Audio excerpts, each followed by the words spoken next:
Sejam todos muito bem-vindos ao programa Check-in Besser, a live da Besser Consultoria, que acontece todas as segundas-feiras, às 19 horas, aqui no Instagram. Nossa missão é transformar ideias desafiadoras em soluções práticas que agreguem valor aos nossos clientes. Para você que está chegando, hoje já tratamos de temas como turismo, o que pode se fazer nesse tempo de pandemia, economia e turismo, políticas públicas e turismo, as perspectivas do turismo no estado do Rio de Janeiro, com o secretário de Estado de Turismo, Otávio Leite, e eu, Ana Paula Oliveira, turismóloga, mestre em economia e uma apaixonada pelo tema, vou realizar essa live nos próximos 40 minutos com vocês. Vocês estão me ouvindo? Se vocês estiverem me ouvindo, por favor,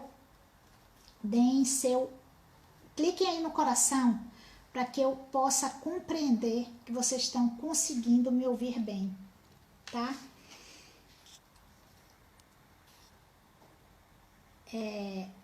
Vamos lá, eu estou convidado de hoje. Lembrando que teremos todas as segundas-feiras um bate-papo sobre as ações do turismo, empreendedorismo, governanças, estratégias, casos de sucesso e muito mais. Se vocês tiverem sugestões de tema, coloquem aqui nos comentários. E hoje nós vamos falar sobre o novo normal no mercado de turismo. Nosso convidado é o presidente da Tours Rio, Felipe Campelo. Boa noite, Fio. Cadê? Você, Fio, chegou e saiu? Vamos aguardar o Fio aparecer aí. Parece que o celular dele deu uma quedinha aí.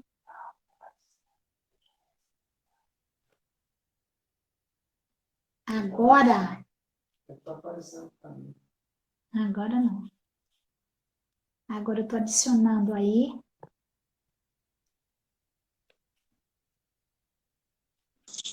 Vamos lá. Isso aí. Oi, Fio, tudo bem? Ana, tudo bem? Seja muito bem-vindo aqui. A toda a equipe da Besser Consultoria agradece a tua presença aqui nessa nossa live. E aí eu queria que você falasse um pouco da tua trajetória profissional. Bom, Ana, primeiro, prazer falar com você, falar com o Jarbas, estou ouvindo a voz dele ao fundo aí também. Prazer estar com vocês. Eu comecei no turismo tem mais ou menos 20 anos, trabalhei em hotel, trabalhei no Clube Med Mangaratiba, trabalhei em Vail Resort no Colorado, administrei um parque de eventos, o Adventure Park de Niterói, que cuidava de casamentos e festas de final de ano de empresa, colônia de férias, enfim. Produzi eventos, em especial de aventura. Tenho um carinho muito grande por um evento que eu criei chamado Terra de Gigante, que tem mais de 10 anos. Hoje é considerado um dos maiores eventos de aventura da América do Sul, um dos maiores do Brasil. Mas, assim, o que interessa na minha vida pública? Na vida pública, eu comecei em 2005 como estagiário da Tours Rio. Depois eu fui nomeado gerente até 2010, onde eu mudei para Rio Tour. Na Rio Tour eu cheguei como gerente de projetos. Em 2013 eu fui nomeado subsecretário. Em 2013, na Rio Tour, foram momentos intensos, né, que eu tive, porque estive presente no olho do furacão ali durante a Jornada Mundial da Juventude, Copa do Mundo, Jogos Olímpicos. Paralelo a isso, acontecendo ali Carnaval, Réveillon, outros milhões de eventos acontecendo ao mesmo tempo. Ganhei muitos cabelos brancos nesse período, entrei lá sem nenhum. Hoje eu saí de cheio. Depois eu fui vice-presidente de marketing da Superintendência Desportiva do Estado do Rio de Janeiro, onde minha missão era administrar equipamentos esportivos e captar eventos esportivos para o Estado do Rio de Janeiro. Então foi um período também muito interessante. Em 2018, eu fui convidado para ser o novo diretor executivo do Rio Convention Bureau. Fiquei lá até março desse ano. quando eu retornei para Turigi, onde eu comecei, em 2005, mas agora como presidente da casa. Coisa boa, né? É muito bom a gente poder retornar, tendo tido uma visão, né, bem estratégica, uma visão do todo, e agora assumindo essa presidência. E sucesso para você nessa empreitada. E vamos falar um pouco, então, desse seu papel aí na Turisrio, né? Qual é a perspectiva do seu trabalho? Inicialmente, assim, eu preciso falar que eu tenho um carinho enorme pela Turigi, né? Foi aonde eu cheguei lá como estagiário, não sabia nem o que era um processo administrativo, vinha da iniciativa privada, que é diferente. Aprendi muito lá, fiz muitas amizades lá, tem algumas pessoas que estão lá até hoje, que eu tenho um carinho imenso por elas, outras depois eu encontrei como professores. E a Turigi, ela sempre teve um papel muito importante no suporte da promoção do destino do Estado, mas, Ana, principalmente na parte de capacitação e suporte e planejamento dessas localidades. Esse eu acho que é um papel da Turigi, que sempre... Turigi é uma a empresa mais antiga de turismo do Brasil, então assim, ela é antes da Embratur, né, que se chamava Flumitur. Então, ela sempre teve esse papel dentro da coordenação do processo de regionalização, do processo do PNMT, do Plano Nacional de Municipalização do Turismo. Então, ela sempre teve esse papel, né, de dar suporte no planejamento, né? E eu acho que esse papel, em um momento tão desafiador como esse, né? A gente está vivendo um momento especial, esse papel que a Turigi sempre teve nessa suporte da organização do turismo do Estado, ele vai ser fundamental para que retomemos o mais breve possível, de forma segura, o turismo no nosso Estado, né? Assim, eu estou muito empolgado com o desafio, feliz. Fui muito bem recebido pelo secretário Otávio Leite, pela equipe dele. Ainda não tive muita oportunidade de reencontrar meus amigos, só por Zoom, só por essa telinha aqui e tal. É bem diferente de 2005. Eu lembro de 2005 a gente compartilhava computador, né? Era um outro momento da sociedade. Então, assim, estou ansioso para poder voltar para a empresa, encontrar as pessoas, né? Tocar as pessoas, enfim, e rever. Verdade. Você assumiu bem nesse olho de furacão, bem na pandemia, portanto, ainda não teve Está trabalhando em casa mesmo, não é isso? Foi. Eu assumi. A gente começou o processo de isolamento, se eu não me engano, no dia 13 de março. Eu lembro que a data é 13 de março, porque 12 de março, a gente fez terminou o Brastoa Rio. Foi o último evento de turismo que aconteceu. Foi um evento em parceria da Secretaria de Estado com o Rio Convention Bureau e outros Conventions Bureau na época. A gente realizou, inclusive, olha que coincidência, né? A gente realizou o considerado maior fan tour de turismo nacional. A gente foram 200 agentes de viagens, operadores de viagens, divididos em 5 destinos do estado: a capital, Angra, Petrópolis, no Vale do Café e Búzios. E não tinha nada combinado, a gente não sabia ainda do desenrolar desse processo, mas eram operadores de viagens focados em turismo rodoviário, em turismo nacional, doméstico rodoviário. Então, foi muito interessante, porque hoje são exatamente essas pessoas que nós vamos recorrer para a retomada, porque elas são, né, Um papel fundamental nesse processo, né? É. Me diga uma coisa, como é que está essa coisa do novo normal? Como é que você vê esse novo normal, né, e voltado ao mercado de turismo? Se eu acredito no novo normal, Isso aí. assim, nós estamos debruçados sobre vários estudos, né? Muito interessante. Nós estamos nesse momento vivendo algo, né, jamais vivido pela nossa geração, né? E tudo que vem depois ainda gera muita especulação. Assim, vários estudos, né? Cada um fala de data, cada um fala uma coisa. Tem algumas palavras que são agora recorrentes no nosso vocabulário, no nosso cotidiano, que é protocolo, retomada, enfim, outros e o novo normal, o novo turismo, o novo consumidor está dentro desse processo.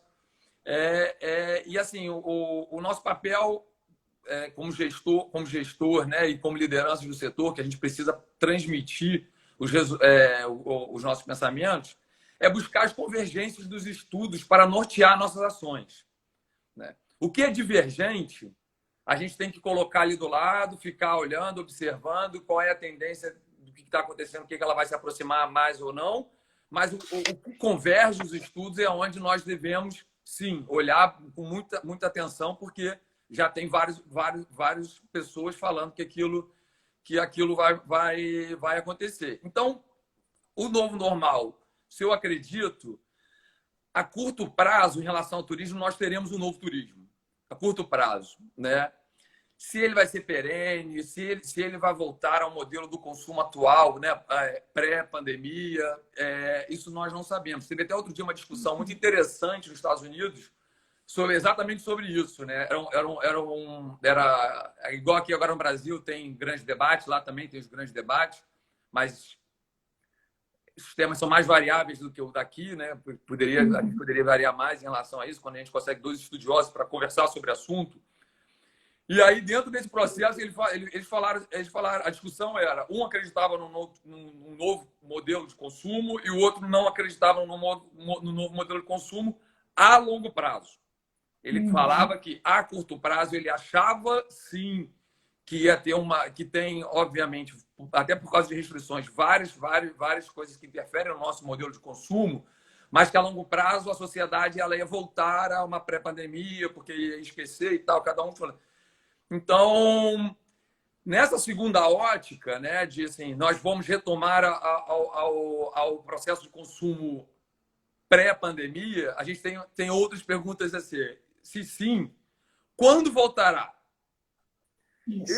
Eu particularmente acredito em mudanças. Eu acredito que eu pessoalmente, aí é empírico, né? É um achismo meu. Eu acho que nós teremos um novo modelo de consumo, né? Mas assim, o que de fato que a grande probabilidade que num curto prazo nós teremos um novo turismo, nós teremos. Bem isso que a gente considera aqui. A gente faz esses debates aqui na Metas, a gente tem discutido muito essa questão, e nos veio essa questão de o próprio distanciamento social, a forma de cumprimento, todo o processo, todo o protocolo de segurança, tudo isso é algo que talvez não saia de uma vez ou permaneça mesmo, né?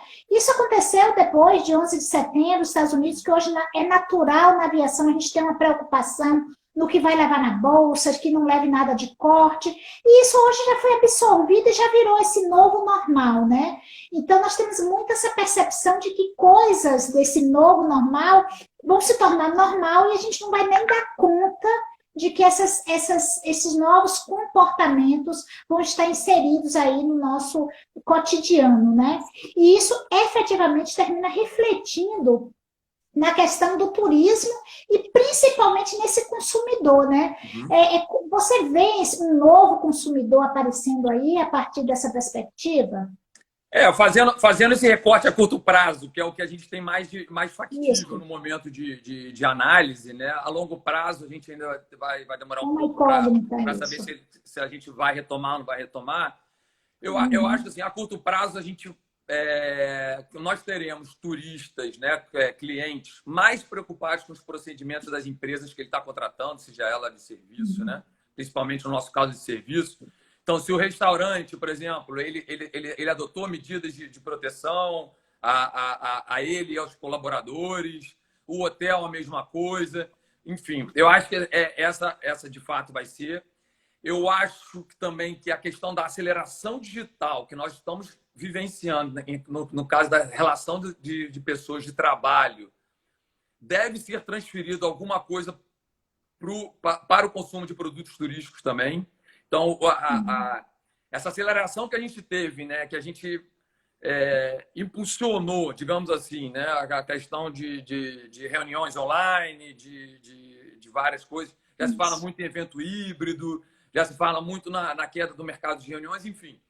Essa aceleração digital ela vai se refletir no nosso consumo. E aí é muito interessante que as empresas, né, eu estou vendo muitas empresas entrando aí, né, percebam isso, né? Percebam essa questão da digitalização. Hoje é muito mais importante do que a loja física você ter um bom posicionamento digital, né? Então, porque digital você fala com o mundo. Se todo mundo que tiver, tirando um país ou outro que não acessa a rede mundial, todo mundo está te vendo ali. Então, isso eu acho que são coisas que depois que a gente se acostuma com determinado conforto, é igual o app do banco no telefone, é igual o caixa eletrônico, a gente não consegue recuar disso. Eu acho que alguns confortos que nós fomos obrigados a ter nesse momento, né, vão se impor, né? E algumas coisas também eu acho engraçado, porque eu tô louco para acabar essa pandemia e poder visitar o interior, começar a fazer algumas reuniões e tal. E antigamente, lá em 2005, quando a gente fazia essas visitas, quando você viajava, você ficava o seguinte, você trabalhava, mas você não tinha mais nenhum compromisso com o que você deixou para trás no seu office, né? Lá na sua... Agora não, você vai estar numa reunião lá em Santa Maria Madalena e eu vou ter que saber se tem algum lugar lá para, às vezes, fazer uma reunião no Zoom, porque isso não vai acabar, ou fazer uma live no Instagram, enfim. Essa coisa do você não ter mais o seu horário, ela também deve ser um novo modelo, que aí, mais uma vez, talvez aí, por meio de hospedagem, que a questão de ter um Wi-Fi para a pessoa poder ir trabalhar, as pessoas, às vezes, dependendo do tipo de empresa dela, ela não vai precisar mais tirar férias para viajar, ela poder viajar trabalhando, porque lá no local o filho dele vai estar de férias em julho, ele vai estar no hotel fazenda, trabalhando, bateu 6 horas, ele desliga lá o token dele e vai curtir a vida com o filho, mas ele conseguiu. Então, são coisas assim, são inputs que eu estou falando, são algumas coisas que eu estou falando que pode ser que mude. Ainda isso. Você tá... Só um minutinho, só assim, já te interrompi, né? Mas só para a gente caracterizar, você falou 2 abordagens super interessantes. Só um minutinho que eu quero lembrar, nós hoje estamos com 130 participantes já lá na live. O pessoal que está gostando, por favor, clica no coraçãozinho, se está ouvindo, chama esse nosso coraçãozinho aí para marcar nossa presença. Mas você fez 2 abordagens que eu acho que a gente tem que reforçar aqui agora. Primeiro é o equipamento, né? O equipamento turístico, né? O hoteleiro, o restaurante, o agente de viagem, ele deve se adaptar a essa realidade. Você já pontuou algumas questões aí interessantes de estar conectadas, né, com a internet, de oferecer um serviço de qualidade, né? É aquela nova lei as necessidades básicas de Maslow agora, né? É um carregador para o seu celular, é um Wi-Fi, né, que realmente atende essas necessidades. Então, o que mais você sugeriria para esses equipamentos turísticos se adaptarem a essa nova normalidade? Só voltando a algum tempo, só na questão anterior, que eu acho que ainda tem 2 temas na questão psicológica do turismo que eu acho importante a gente ressaltar. Eu tenho uma percepção que as pessoas vão querer ser mais do que ter depois de tudo que passou. É uma percepção pessoal que eu tenho de que muita gente começou a prestar atenção de que o viver é mais importante do que ter. Porque, então, eu acho que aí entra o turismo, né? Teve uma pesquisa da Sun Brands, da G5, muito interessante, que ao mesmo tempo que as pessoas estão muito preocupadas, né? E aonde elas vão fazer os primeiros cortes financeiros delas, obviamente, é na questão das viagens. Você vai para um segundo ponto, que é assim, o que você quer fazer logo é gastar dinheiro com viagem. Porque elas começam a ter que dizer assim, se sobrar, depois que eu resolver toda a minha vida aqui financeira, eu quero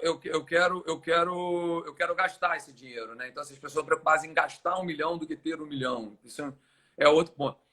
E a última que eu acho também que entra, e aí respondendo um pouco a sua pergunta dos equipamentos, que eu estava inclusive hoje com o secretário, a gente estava até agora há pouco conversando sobre isso, é a questão do também falar do consumo consciente. A gente já vê o movimento das pessoas pedindo consuma do bairro, olha o pequeno empreendimento. Então, quando a gente começa a ver a população se mexendo, a população vai começar os clientes vão começar a dar valor a empreendimentos que fornecem experiências associados aos produtores locais. Então, a pequena pousada, então que você tem ali uma questão ela valorizar que ela trabalha com pão caseiro produzido pela uma pessoa ali do lado,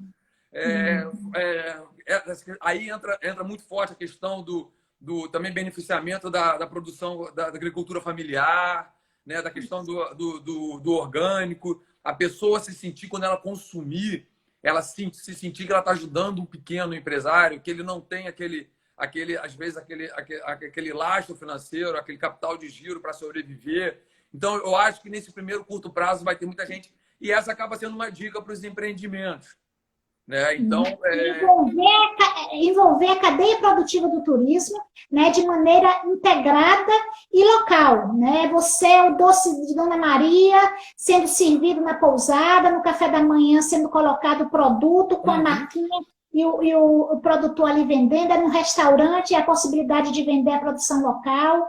Esse é um movimento realmente que vai evoluir. E mais do que envolver, dar publicidade é isso. Aí eu estou falando de marketing mesmo. Mas, assim, a produção de uma cachaça artesanal feita lá em Comendador Levi Gaspariano, em Montserrat, as pousadas da região ali, de Sapucaia, Paraíba do Sul, Levi Gaspariano, Areal, usarem aquilo, rotularem aquela embalagem, falar assim, olha, esse é um produto, explicar na etiqueta de uma bolsa que é feita de forma mais artesanal, de que elas foram feitas por mulheres que moram numa região tal. Eu acho que o consumidor começa a ver mais valor nisso, né? Eu acho que isso que a gente está vivendo, essa pandemia louca que nós estamos vivendo, né? E a gente começa a ver aquela pequena padaria que era onde você tinha ali aquele seu amigo, não sei o que, passando por dificuldade. Eu acho que despertou algo que não tinha despertado ainda na gente em relação a isso, da importância que a gente tem. E o turismo tem tudo para beneficiar, né? Então, eu acho que o turismo pode fazer esse grande papel, né?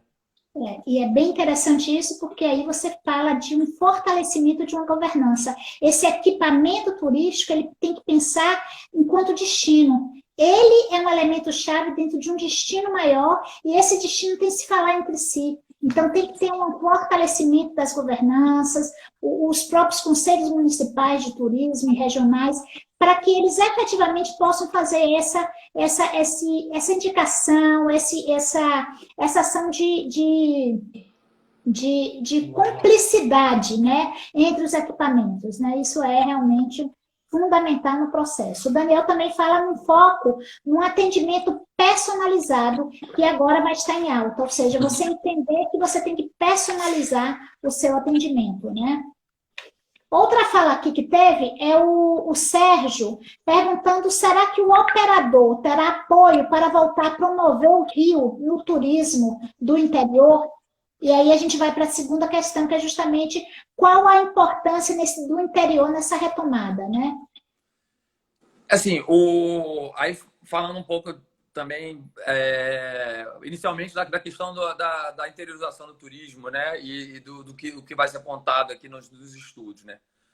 Esses estudos, eles apontam assim, que a retomada do turismo ela vai ser iniciada pelo turismo de proximidade. Eu acho que isso é martelo batido. A gente sabe que o turismo de proximidade, quando nós falamos de turismo de proximidade, a gente está falando em 6 horas.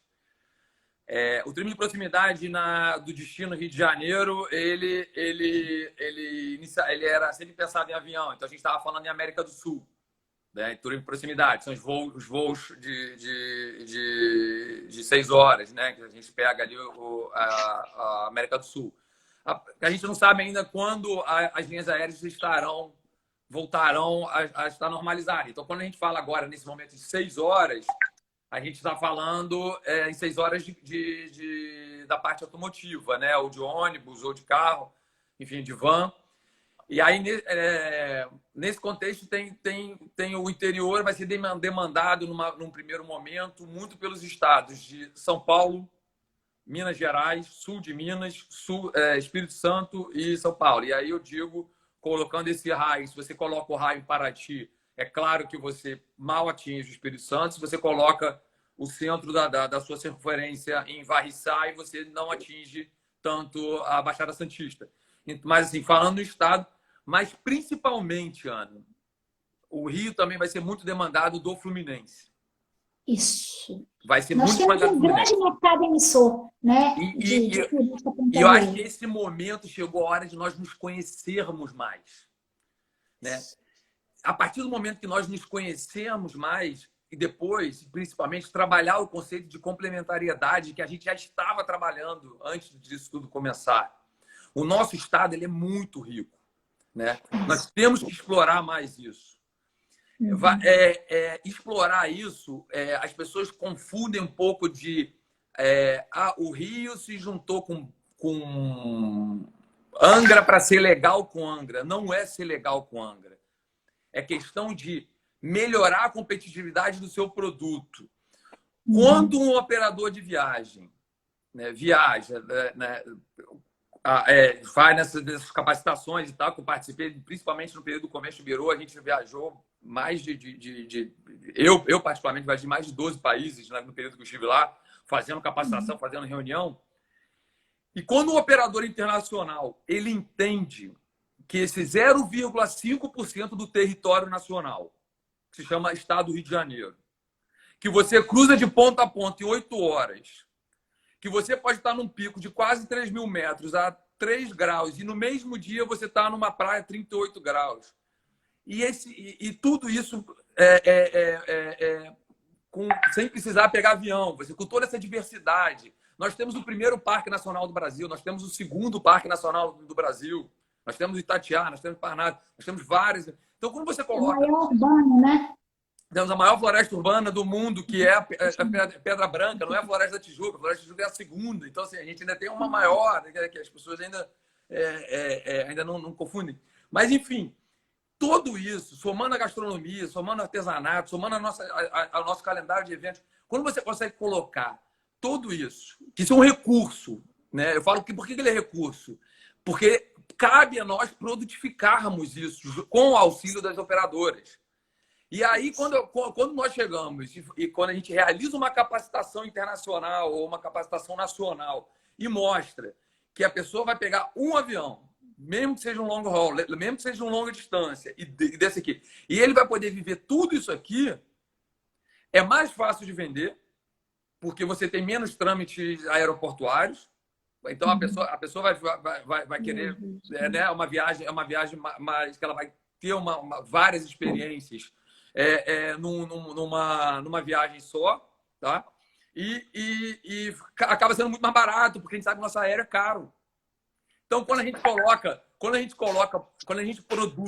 o produto, o Rio de Janeiro, que é muito famoso, Rio de Janeiro, Foz do Iguaçu, com Manaus, a gente sabe que na hora de colocar isso na venda, né,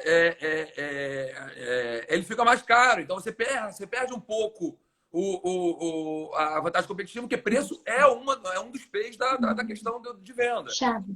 Então, quando você coloca isso tudo através do rodoviário, inclusive, a gente pode até melhorar, fazer os produtos qualificar os produtos e, inclusive, aumentar o markup dos nossos produtos, porque são todos feitos aqui. Então, o interior, junto com a capital, eles têm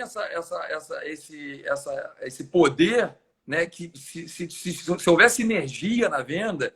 E eu lembro muito em Buenos Aires, ano passado, a gente foi... 3 destinos se uniram para ir junto, né? Angra, Búzios e Rio de Janeiro.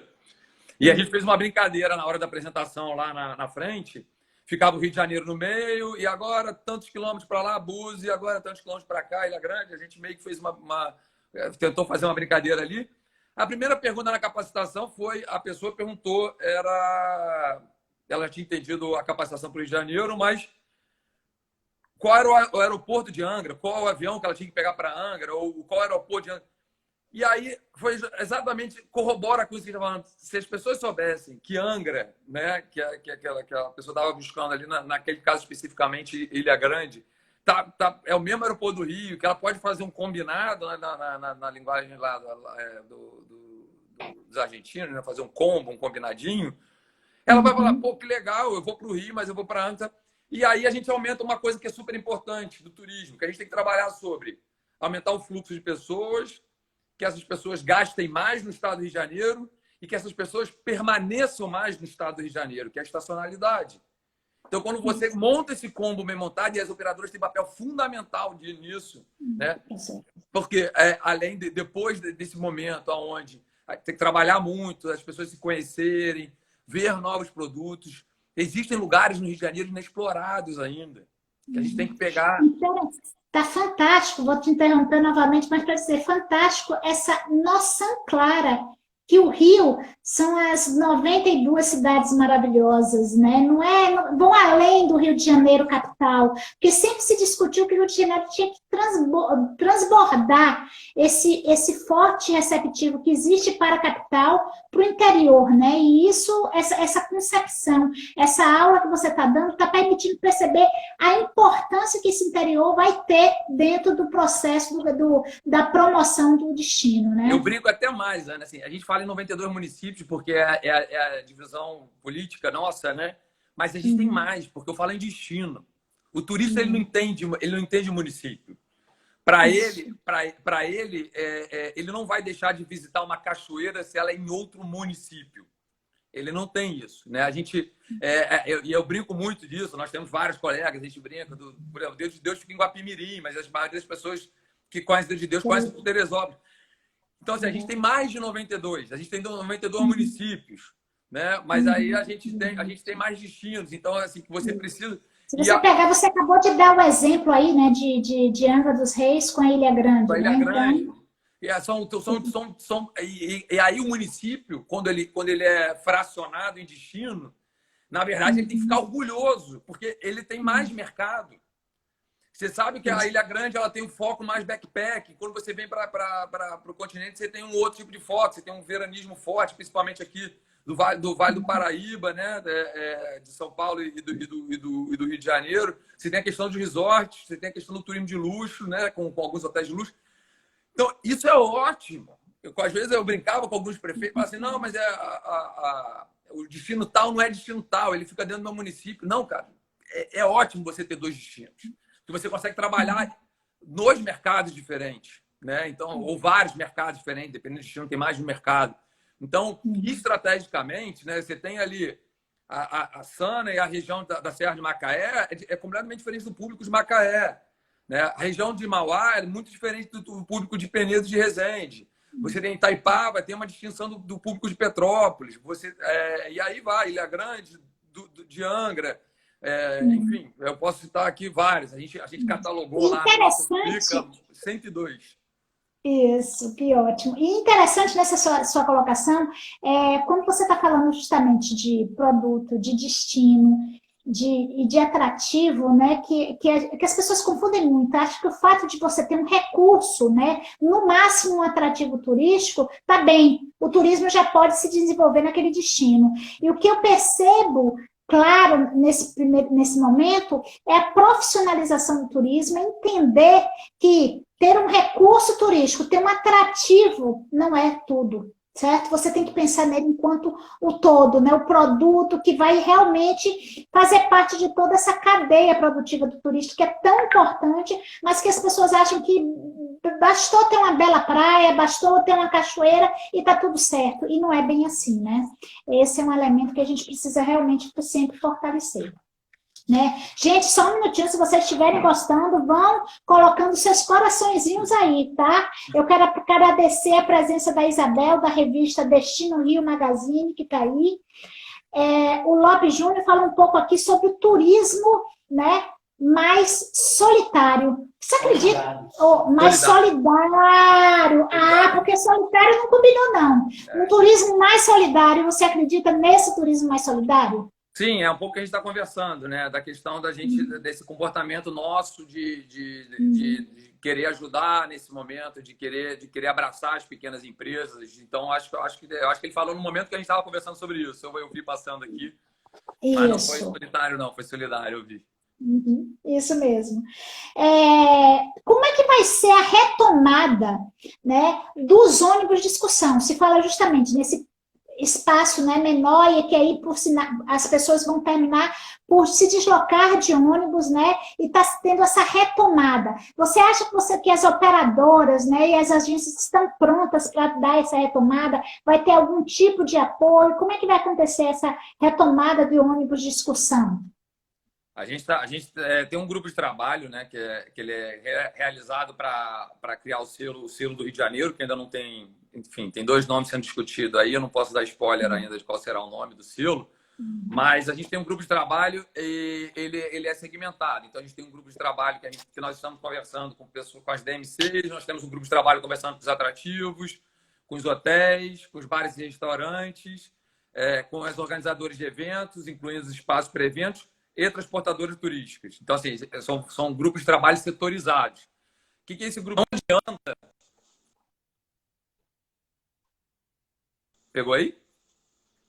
Chegou, deu uma interrompida, mas Não. voltou. Entrou uma ligação aqui, eu tive que cortar rapidinho.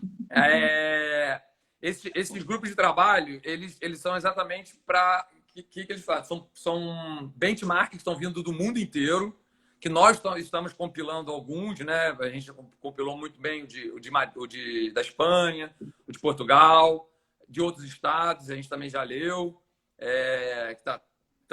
que estão sendo conversados, alguns estados que já estão no processo mais avançado de abertura. Os próprios empresários desses segmentos, eles estão trazendo também para dentro desse grupo de trabalho experiências.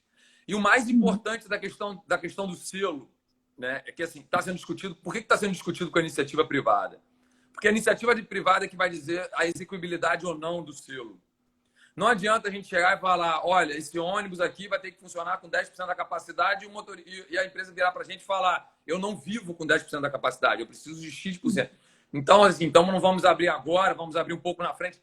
Então, todo esse modelo de conversa, ele tem que ser muito consciente para não sair um protocolo de gabinete e lá na ponta as pessoas ou não conseguirem cumprir ou terem que burlar e fingir que cumprir. Então, está sendo discutido com eles. O grupo de transportadores turísticos está trazendo algumas soluções. A gente teve a primeira reunião com eles na segunda-feira. A gente está apertando o prazo para todos os protocolos serem definidos até o final dessa sexta-feira. Foi na sexta-feira passada, então é um protocolo que a gente está tentando delinear todo até em 10 dias. Por que 10 dias? Por que a questão dos 10 dias? Porque a gente já tem muita coisa pronta, não tem muita coisa para inventar. Na verdade, o que a gente está adequando para a nossa realidade, né, a questão dos selos. E aí, com o início da reabertura gradual, então você vai ter várias coisas. Então você tem ali já sugestões, por exemplo, cabe uma empresa de aplicativos, não vou fazer promoção aqui de qual que está fazendo, mas uma empresa de aplicativo, ela está colocando ela colocou entre os passageiros e o motorista uma tela de plástico, né? Então, assim, foi uma das soluções ventiladas lá, a questão das vans. Então, tem toda a questão Então, assim, tem os mandamentos básicos que a gente já tem, né? Que são os 10 mandamentos, mandamentos que vai servir para todo mundo, que são aquelas coisas que nós estamos ouvindo todos os dias, não só para o turista, e isso é muito importante ser falado. Quando a gente foi... O primeiro nome que se ventilou do selo era um nome que parecia que era que era proteção só para o turista. Então, assim, quando a gente está conversando com todo mundo, é um selo que tem as regras para o turista e tem as regras do empresário e dos colaboradores que, consequentemente, a gente está protegendo a comunidade local. E isso é muito importante. A gente tem que... A comunidade local, nesse momento, ela não pode ser impactada por uma volta errônea. Então, a gente precisa ter isso em mente, que isso seja bem sucedido, para depois não ter uma certa limosidade da comunidade local em receber as pessoas. E você arriscaria dizer quando o Rio de Janeiro estará liberado, né? Quando esse processo vai estar podendo ser aplicado, né? As pessoas vão poder estar saindo e visitando? Não arriscaria. Eu acho que hoje a gente aqui o nosso norte, né, o nosso azimuth aqui é que nós estamos regidos sob a presidência da Secretaria de Saúde. Eu brinco até, outro dia estava brincando que todo brasileiro é técnico de futebol, é médico e agora é entendedor de Covid. Todo mundo sabe qual é a data. Não tem data, eu não arrisco a data. Eu acho que tem pessoas tecnicamente muito mais qualificados do que eu sobre o tema, que estão estudando dia e noite, não estão dormindo sobre esse tema, para saber se vai achatar, se não vai achatar, quando vai achatar. Então, o que a gente faz é conscientizar e envolver a iniciativa privada, apresentar os protocolos para a Secretaria de Saúde, mostrando para ela o que nós nos responsabilizamos a fazer é algo não burocrático, você vai... É um selo autodeclaratório, onde as empresas vão se autodeclarar, enfim, porque não dá... Se a gente for ter que certificar 15 mil empresas, a gente não consegue certificar esse ano. Então, as pessoas, basicamente, quase todas as pessoas, quase a totalidade, sabe o que tem que fazer, né? Então, a gente vai ser um selo autodeclaratório e aí, junto com a Secretaria de Saúde, entendendo não só quando abrir, mas também qual local abrir, porque você ainda vai ter realidades diferentes dentro de um estado, aonde as aberturas, elas não, assim como está acontecendo na Europa, assim como está acontecendo em outros países do mundo, países continentais como o nosso, é diferente como países pequenos. Países pequenos, quando ele abre tudo, quando ele fecha tudo. Aqui a gente tem que entender que nossas áreas territoriais são muito grandes, nosso estado é muito grande, a gente não pode comparar a situação, às vezes, de uma cidade que já passou pelo pico, ou que não está com nenhum caso. Você vê que tem cidades que não tem caso no Rio de Janeiro, né? A Trajano de Moraes não tem caso. Então, assim, a abertura, consequentemente, a abertura de algumas coisas vão ser diferentes da abertura de cidades que estão mais afetadas. Mas de quem é a batuta desse processo é a Secretaria de Saúde, é claro. E eu não sei como você está vendo isso, mas, por exemplo, estão surgindo alguns protocolos, até mesmo antes dos oficiais pelo Estado, algumas regiões já estão trabalhando alguns protocolos de sanitários, né?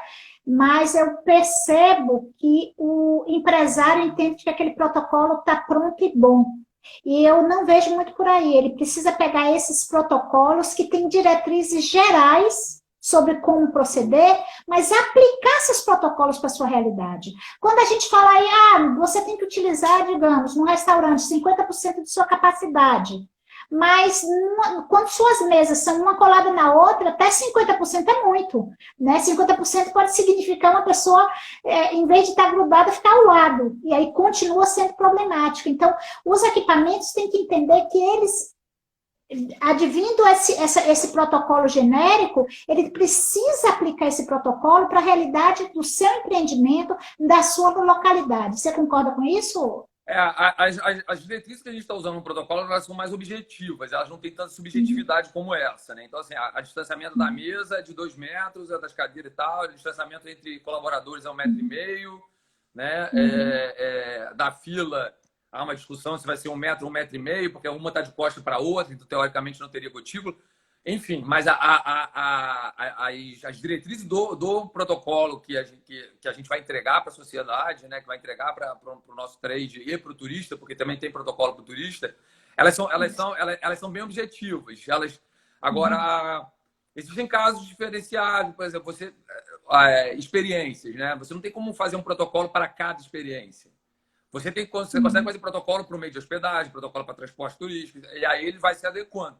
Quando você entra numa experiência, outro dia me perguntaram assim, qual vai ser o protocolo para cavalgada? Se a gente for desenvolver um protocolo para cada segmento, para cada experiência, a gente não vai conseguir terminar. Ele vai ter que fazer uma leitura daquele protocolo, né? E adaptar para a sua realidade. Até que, se a demanda for recorrente, talvez a gente tenha que parar e fazer um estudo especial para um determinado segmento. Mas, a princípio, as normas do protocolo, elas são bem objetivas, né? Isso. Olha, nós já estamos bem avançados, a gente tem tentado fazer as lives aí em 40, mas a gente já está rodando para 45 minutos, viu? Porque o seu papo é sempre bem-vindo. Eu queria que você falasse um pouco, então, da questão do mercado em si, né?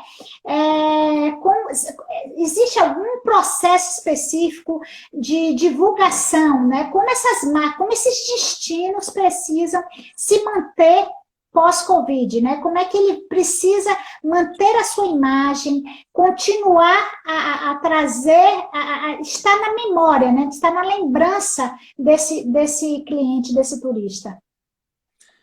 É a pergunta mais longa, também, a mais longa você me deu 2 minutos, mas vamos lá. O gestor público sempre reclamou muito da questão da gente teve que trocar a roda com o carro andando. Eu acho que pela primeira vez eu lembro que uma vez com uma companheira nossa falando, vamos fazer uma análise SWOT e tal. Eu falei assim, não dá, porque a gente está sempre tendo que resolver problema, né, atrás do outro.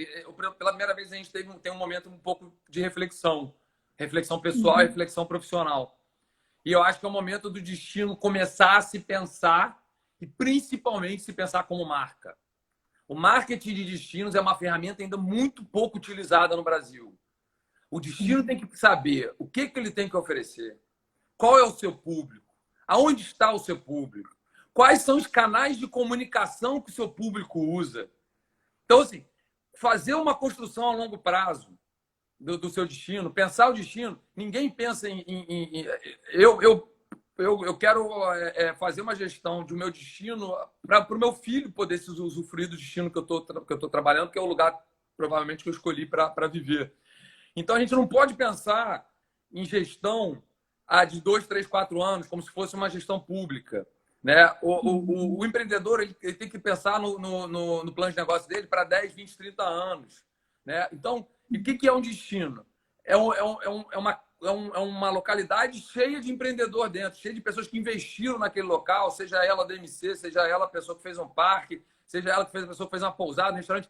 Todos eles têm que pensar que aquele negocinho deles ali, que é a galinha de ovos de ouro deles, eles têm que pensar naquilo para 10, 20, 30 anos, e não só para o ano que vem. E aí tem que se pensar, que tipo de público eu quero? Porque, às vezes, pela opção do seu tipo de público, você vai aumentar ou diminuir o ciclo de vida do seu produto. Principalmente, aí eu estou falando de destinos frágeis, destinos que têm capacidade de carga limitada. Então, assim, quem eu quero estar aqui, o que eu tenho a oferecer satisfaz, tá alinhado? Onde estão essas pessoas? Como é que eu me comunico com essas pessoas? Porque ninguém tem dinheiro para ficar botando propaganda em TV domingo à tarde. Assim, é caro. Ninguém tem budget limitado. Ninguém tem budget limitado. Nem a Coca-Cola tem budget limitado. Uma hora acaba. Então, assim, E aí, quando você fala em segmentação turística, ainda mais hoje com redes sociais, com os canais específicos, você consegue falar diretamente para o seu consumidor. Né? Então, o KPI, né, o resultado sobre aquela sua divulgação, ela vai ser muito mais efetiva. E sempre pensando dentro da capacidade de carga do seu local. Né? Se você pensar, né, você consegue hoje... o marketing, uma ferramenta de marketing hoje, ela é tão apurada que ela consegue, inclusive, ser a principal aliada na sustentabilidade ambiental do local. Porque se você chama pessoas que já têm um consumo desse tipo de produto, já sabe se comportar, já sabe se comportar no seu local, você vai ter menos impacto social e menos impacto ambiental. Aí, inclusive, você vai poder aumentar um pouco a quantidade de pessoas, porque essas pessoas elas têm menos impacto. Se você traz qualquer pessoa, você tem que diminuir o impacto com medo de que isso acabe com o ciclo de vida do seu produto. Né? Com certeza. E aí você está fechando com chave de ouro, que é um pouco da nossa expertise aqui na Bessa, que é a questão do planejamento. As pessoas hoje, eu sinto que esse é o dever de casa, mas será que as pessoas efetivamente estão fazendo? Eu deixo bem essa reflexão, porque isso que você acabou de colocar é chave, né? Nós estamos tendo uma oportunidade única, né, de parar para trocar esse pneu. Mas a gente está efetivamente aproveitando essa parada, né, para calibrar direitinho, balancear, fazer tudo como deve ser feito, né? Fica aí o desafio para que as pessoas efetivamente pensem na importância de planejar, de fazer um plano de marketing, de entender o seu destino e, portanto, realmente aí passar sua mensagem ao seu público-alvo e, portanto, fazer com que sua marca fique, né? Que o destino efetivamente fique na memória, né, desse turista. Bom, O tempo passou muito rápido, Fio. Nós estamos aí indo para os momentos finais. Aqui algumas perguntas estão ficando, mas aos poucos a gente vai tentando responder no decorrer da semana. A gente tem tido essa preocupação, tá? Mas eu quero trazer para você aí o que não foi perguntado, né? Você teria aí alguma coisa que você gostaria de acrescentar e falar aí a partir nesse momento final aí de nossa live? Eu vou primeiro, assim, me deixar à disposição, Ana, se vocês já têm meu e-mail, vocês têm meu WhatsApp, quem tiver dúvida, quem quiser meu contato, me encontra nas redes sociais, ou me encontra, enfim, através de vocês, pode me mandar um WhatsApp depois. Eu vou ter um prazer em responder. Se for alguma crítica, pode criticar, vou ter um prazer em ouvir. Crítica sempre é bom, né? Crítica ruim, principalmente, elas são ótimas, porque a gente eu aprendo mais nas derrotas do que nas vitórias. Mas eu vou, falando em planejamento, eu vou deixar uma frase de um grande amigo meu, o Bruno Reis, que está lá em Natal, não sei se ele está assistindo aí, mas ele falou o seguinte: é um momento bom para não deixar as suas indagações acumularem. E aí, faça isso na sua vida pessoal, coloque suas indagações em dia, responda as suas indagações em dia das suas vidas e principalmente dos seus negócios. É a hora de você reinventar o seu negócio, aproveite esse momento e planeje o seu destino, a sua empresa, a sua vida, para quando a gente sair disso aqui, você sair melhor ainda. Com certeza. Valeu, viu? Eu quero destacar aqui a presença do pessoal de Angra, Ilha Grande, Paraty, meus queridos de Partido Alferes, Ipiabas, Búzios, Jericoacoara, né? Pessoal na Bahia também, nós estamos realmente circulando, nós estamos falando para o Brasil, com certeza. O pessoal de Minas também, Uberaba, estou vendo muita gente aí de fora, tá? E aí eu gostaria, então, de encerrar aqui nossa live, e em nome de toda a equipe da Bessa Consultoria, eu quero agradecer a você, Fio, por essas excelentes considerações sobre o turismo. E a gente tem muito o que fazer, né, nesse novo normal que se apresenta, pelo menos a curto prazo, como você bem colocou. Lembrando a vocês que na próxima semana, dia 25, nós estamos falando sobre turismo e a sociedade 5.0, tá? E a Bessa Consultoria atua na criação, implementação e desenvolvimento de projetos junto ao poder público e poder privado, iniciativa privada e terceiro setor, e todos os nossos trabalhos você pode encontrar em nosso site besserconsultoria.com. Muito obrigada, uma boa noite a todos, abração, Fio, muito obrigada mesmo, hein? Tchau a todos. Beijo a todos aí, tchau, tchau. Obrigada, tchau.